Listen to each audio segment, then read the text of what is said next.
Watu ya Tindereta mjambo tena. Happy New Year. Mimi nimefurahi sana kufika hapa Nandi. Watu wanasema mimi kila siku niko hapa Nandi. Wanauliza ni kwa nini. Mimi nitaendelea kuja hapa. Kwa sababu nikiwa hapa mimi niko nyumbani. Unajua nyinyi wa Nandi ndio mlifundisha sisi watu ya Mau kupigana na mbeberu. Hatukuwa na habari hii mzungu anaweza fukuzwa na akwende kwao. Wanandi walianza resistance 1905 to 1907 under Samoei Koitalel. Sisi pale kwa mlima tukajifundisha kwenu kungangana na wazungu na kukua wakali. Kwa hivyo mimi nikiwa hapa nasikia nikiwa nyumbani, because this is a land of the brave and the courageous. Na mimi naheshimu nyinyi sana kwa ujasiri wenu. Na saa ingine mkiona mimi natoa makucha, mimi ni kama nyinyi. Najua hii makucha saa ingine inataka itolewe kama mambo imekuwa ngumu. Kwa hivyo sisi tuko hapa na tunashukuru kwa Mheshimiwa Meli, rafiki yangu, kwa kupanga hii mashindano ambaye imefaana sana. Tumefurahi sana. Mimi nimeona watoto wadogo pale wanakimbia, nimeona wamama wa miaka 70, miaka 60, wazee wa miaka 70 wanakimbia kama vijana. Nimefurahia sana. Na mkinialika mwaka ujao nitakuja. Na nimeleta salamu tele kutoka kwa kiongozi wa nchi, Rais William Ruto. Mmepokea? Amesalimia nyinyi sana.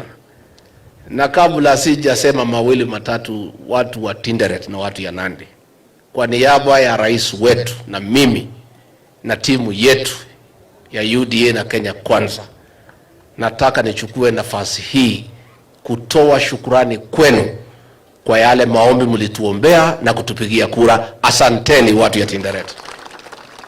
Sisi na rais tulikuwa tumesukuma kwa kona, lakini nyinyi mkatuonea huruma, mkatuombea, mkatuamini, mkasindikisha na kura, tukapata ushindi, tukapata uongozi. Watu ya Tinderet, asanteni sana. Kongoi misi. Sisi tunashukuru nyinyi sana. Na tuko na jukumu ya kufanyia nyinyi kazi. Na kazi itafanyika. Na msikuwe na wasiwasi. Hii maneno kidogo kidogo ni ile ambaye haikosi. Mwaka wa 2002 Rais Mwai Kibaki alichaguliwa kwa kura mingi sana. Lakini mwaka ya kwanza na ya pili akapigiwa kelele, haijaonekana. Alikuwa anaandikwa kwa magazeti, mzee amepotea, amelete kodi, hawezi, kelele. Baadaye mzee akachapa kazi. Akifika kuondoka, kila mtu nasema Mwai Kibaki ndio rais wa kipekee katika Jamhuri ya Kenya. Ile njia rais wetu William Ruto amechukua ni ile ya Mwai Kibaki. Na mimi nataka nihakikishie nyinyi, nikiwa mtu yake ya mkono, nakaa naye karibu, rais wetu halali, na kazi anapanga, na ako na maono, na ako na mpango. Tukiingia katika serikali tulikuta bolea ikiwa shilingi 7,000. Kweli ama uongo? Mwaka mmoja rais amesukuma bolea imetremuka kutoka 7,000 mpaka 2,500. Ndio mmevuna, na tumevuna vizuri. Tulipoingia pale tulikuta wamama wale wazee, wale wa miaka 70 kuendelea juu, na wazee pesa yao marupurupu ya kila mwaka ya mwezi walikuwa wanangoja mwezi 8, mwezi 10, mwaka moja bila kupewa. Rais ameingia pale, amepanga, wamelipwa marupurupu yao yote. Kutoka hapo rais amefanya mipango, tumeandika walimu 56,000 in 1 year. Kitu haijafanyika tangu Kenya ipate uhuru. Na kila shule sasa imepata walimu ya kutosha ya kusaidia watoto wetu. Kutoka hapo rais ameteua mabalozi wapya ambaye wamezungumzia, nimewazungumzia, na tumewapatia kibarua, na tumewaeleza mchana ya kwamba kazi yao ni kwenda kutafuta soko ya kahawa na majani chai na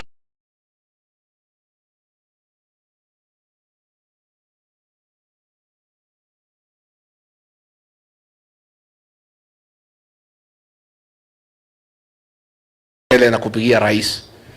Sisi tulikuta Kenya imeharibika. Tulikuta uchumi wa Kenya ni kama mgonjwa ako kwa ICU. Amewekwa mashini, hakuna kitu inafanya kazi. Roho imesimama, iko na mashini. Figo iko na mashini, maini iko na mashini. Sasa wale wajue mgonjwa hawezi toka ICU na kwenda nyumbani. Kuna mgonjwa anaweza toka ICU na kwenda nyumbani? Mgonjwa anapaa pale kwa ICU anatibiwa. Mashini zote zinatolewa, anaanza kufanya sehemu zake za ndani zinaanza kufanya kazi. Sasa yule mgonjwa rais ametibu, ametoka ICU, ameenda HDU. Amekaa hapo, ametoka, ameko kwa ward sasa, anajiandaa kwenda nyumbani. Na hata akienda nyumbani ataenda na madawa ya asubuhi na saa 7 na jioni. Si ndio? Akaekae alafu aambiwe achana ya saa 7, akunywe asubuhi na jioni. Akaekae aambiwe kunywa tu moja ya jioni, kutoka hapo atapona. Itakuwa namna hiyo. Na mimi nataka watu ya Nandi nimhakikishie kwamba rais amepanga vizuri na tunamsaidia. Na mambo itakuwa sawa. Na sisi tulimwamini rais. Mimi niliongoza watu wetu pale kwa mlima kumuunga rais mkono. Kwa sababu tulimuelewa na tulimupima na tukaona hako na maono ya kutosha na ujaziri. Na tuko hapo na tunajua ni vile alikuta mambo ikiwa ngumu. Na hii Kenya itabadilika. Na sasa tulikuta madeni mingi. Na hiyo madeni si Rais William Ruto alikuwa amechukua. Ilikuwa imechukuliwa na serikali ambayo ilitoka. Na rais hawezi kusema hiyo madeni hata lipa kwa sababu ni madeni ya Kenya. Na hii madeni tumeanza kulipa. Madeni ndio tuko na mingi na sisi tunalipa. Na hii madeni ukipungua Kenya itakuwa mzuri. Hata nyinyi mnajua kwa mambo yenu hakuna mtu hana deni. Na dawa ya deni ni kufanya nini? Sasa hii madeni, ukiwa na madeni unakuwa na matatizo mengi. Lakini madeni ikipungua mambo yanaanza kuwa mzuri. Mimi ningetaka pia niseme mambo ya kahawa. Nimefurahi sana nimeona kahawa hapa.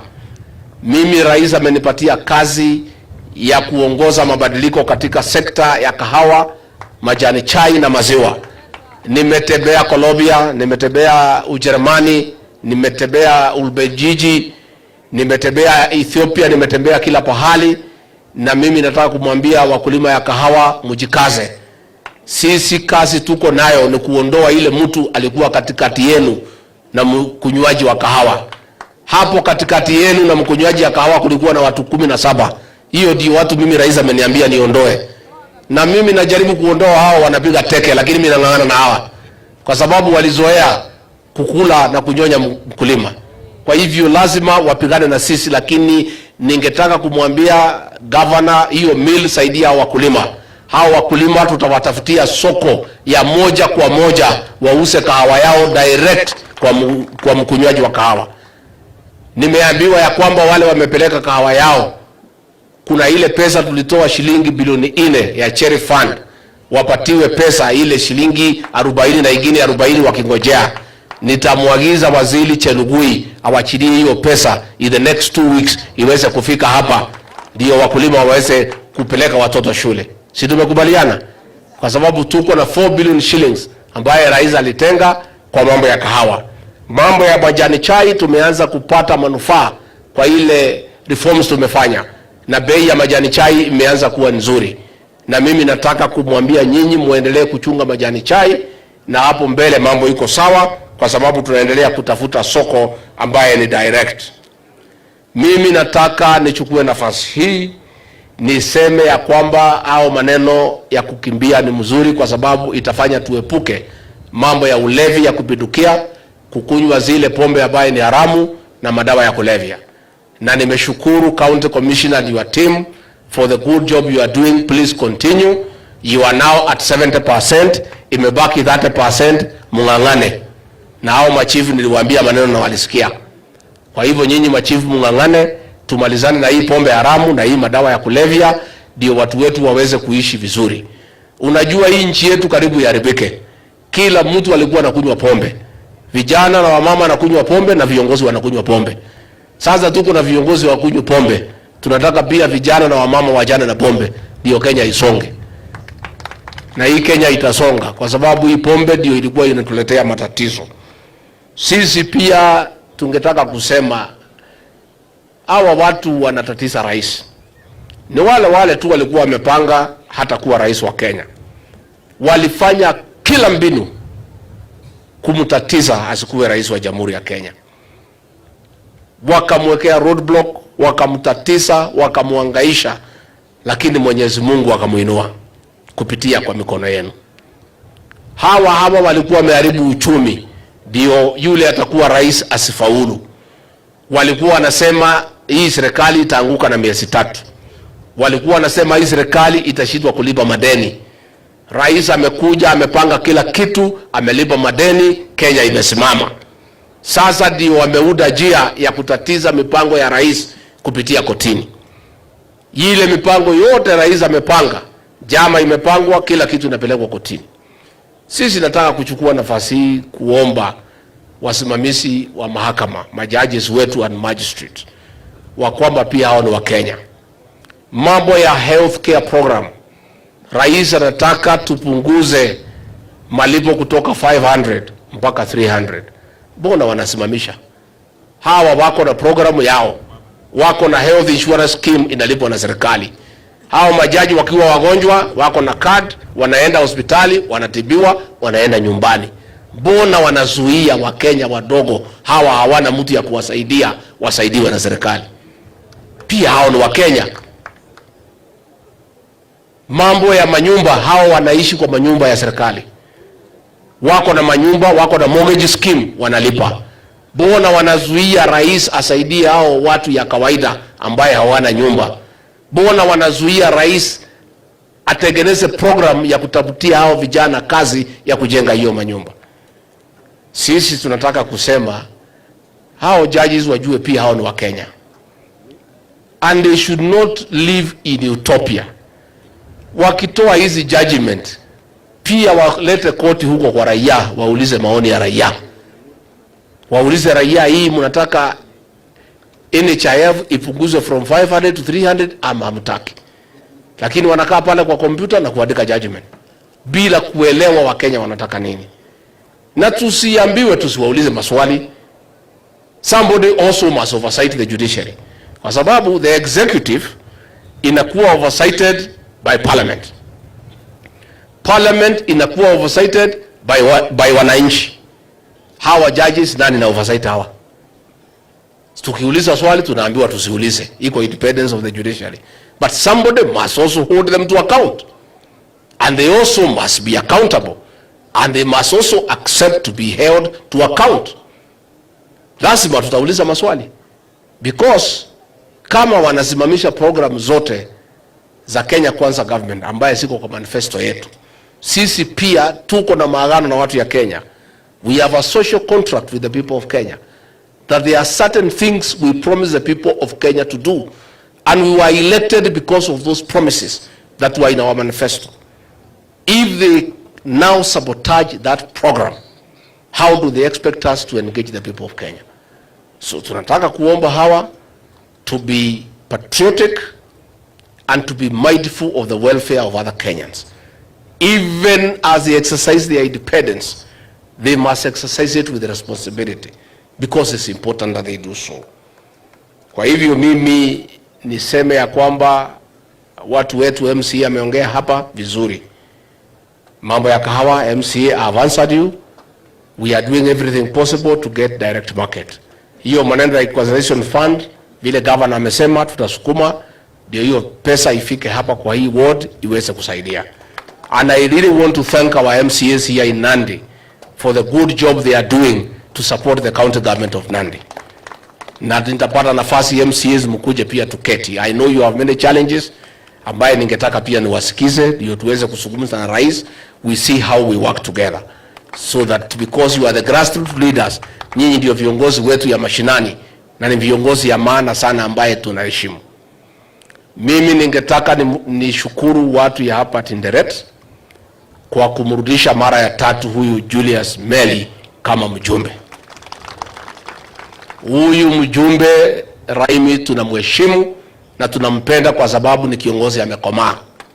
Na ndio tumempatia kazi pale kama chairman ya kamati ya elimu, na anaendesha kazi mzuri. na pale bunge anatetea serikali. Ni kiongozi hana ugomvi na mtu yeyote, ni kiongozi ambaye amekomaa. Sasa nyinyi watu ya radio mtajua kama ataishi primary school miaka yote ama mtapeleka yeye secondary. Mnataka aishi kwa primary?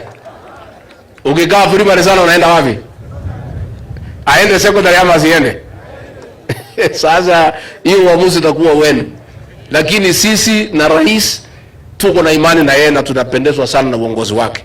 Na tungetaka kutoa shukurani kwenu kwa kumchagua, kwa sababu ako pale kwangu kwa rais kufuata maneno yenu kila siku, na pia kama chairman ya wajumbe ya Nandi anawaunganisha, analete umoja katika kaunti hii. Kwa vivyo kwa maoni yetu ni kiongozi ambaye amekomaa, na hata akipewa mamlaka zaidi hakuna makosa, kwa sababu ni kiongozi ambaye anaelewa ni nini anafanya. Na kwa hivyo tunauliza muunge mkono na muendelee kumuombea. Mtamuunga mkono? Pia mimi na rais tuko na shukurani kwa wakazi wa Nandi County kwa kutusaidia huyu Felix Kosgei kumzaa na kumlea, kwa sababu anasaidia rais na mimi sana kwa kuongoza serikali yetu. Ana coordinate ma PSS pale kwa mambo ya cabinet, na hata rais akiwa nje ya ngambo nikiwa nje, hakuna mambo ya serikali inasimama. Na kwa hivyo tunataka tuseme asanti kwa watu ya Nandi County, muendelee kumuombea, kumuunga mkono, na mimi na rais tumerithika kwa kazi yake, na tuko na shukurani kwa watu ya county hii, na tunauliza viongozi wa Nandi mumshikilie. Na nimesikia mnasema mambo hapa na pale, nyinyi msijali watu ya Nandi, mambo yenu iko sawa. Iko sawa. Si mimi niko hapo? Si huyu Felix ako hapo? Sasa hiyo meli unasema sijui tufanye nini? Hatuwezi ongea mambo yetu hapa hadharani. Si kuna maneno ya ndani? More malat court. Ndio? Si kuna maneno ya ndani? Mnataka tuanike bare hii magazeti? Sasa hii watu wananifuata kila mahali. Nikisema watu yangu waangaliwe, anasema hii mtu ni mtu ya shares, hataki wengine, anataka ile watu tu walipiga kura. Sasa mambo yenu iko sawa. Ama mnataka nipitishe hapo? Niwachie hapo? Mambo iko sawa. Iko maneno jikoni pole pole kidogo kidogo. Hao wananifuata kila mahali. Sasa nikitoka hapa anasema amesema hii hataki wengine. Mimi nataka kila mtu. Lakini pia si unachunga watoto yako? Iko makosa mtu akichunga watoto yake? So hiyo tuachie hapo. Felix ako hapo, mimi niko hapo. Si mmenielewa? Sitaki tupitishe hapo. Sasa tuseme watu ya Nandi tumeshukuru sana. Mnataka nimfikishie rais salamu yenu? Mmemsalimia? Mnataka nirudi tena? Sasa niliona kila mtu alikuja na bibi yake. Mimi sikuambiwa nikuja na bibi. Sasa wewe Meli ungeniambia next time nikuje na bibi yangu. Kwanza ni pastor. Si mnajua bibi yangu ni pastor? Na mimi pia nilijaribu kukaa na pastor kwa nyumba, hapana mchezo. Sasa nimeona kila mtu. Sasa mimi niseme nimefurahi sana kwa hawa watoto ya mzee Bargatunyi. You know, huyu mzee tulikuwa naye kwa Moi. Alikuwa anakaa hapo na tuchekesha sana. Na tulijuana na ni mzee wa hekima. Na ile imefurahisha mimi ni kufika hapa kwake, kukuta watoto wake wamelinda heshima yake. Nimefurahi sana. Kazi yake imeendelea, shamba yake imekuwa, wako hapa wanaendesha maneno ya raia, wanatoa zawadi. Hiyo ndio njia ya kulinda heshima ya mzee. Sisi tumeona watu wengi sana wako na majina kubwa. Saa ile Mwenyezi Mungu amewachukua, mambo yao imekwama, watoto wameshindwa kuchunga heshima yao, kuchunga jina yao. Na kwa hivyo kwa watoto ya marehemu mzee Ezekiel Bargatunyi, nataka kusema hongera, pongezi kwa kuchunga heshima na jina ya mzee. Na mimi niko hapa kwa sababu huyo mzee alikuwa rafiki yangu. Tulikuwa na yeye na Nyayo pale, alikuwa anatuchekesha sana. Na nikifika hapa kwa area yake nimefurahi sana, na ningetaka kuuliza hii run ya mountain iendelee. ndio heshima hiyo mzee na boma yake ikae. Pia huyu PS wetu Tom, mtoto wenu, anafanya kazi nzuri. Alikuwa pale kwa afya, akafanya kazi nzuri, anafanya kazi mzuri mambo ya sports. Sasa wewe Tom, mtoto ya nyumbani, kiwanja ya Kapsabet, you know what you need to do. Hakuna haja mimi nikwambie. Hiyo kiwanja ikikwama, mtu ya kuuliza swali yako hapa. Mama muona? Anaitwa nani? Si ni mtoto ya nyumbani? Anajua what to do. Please sit down.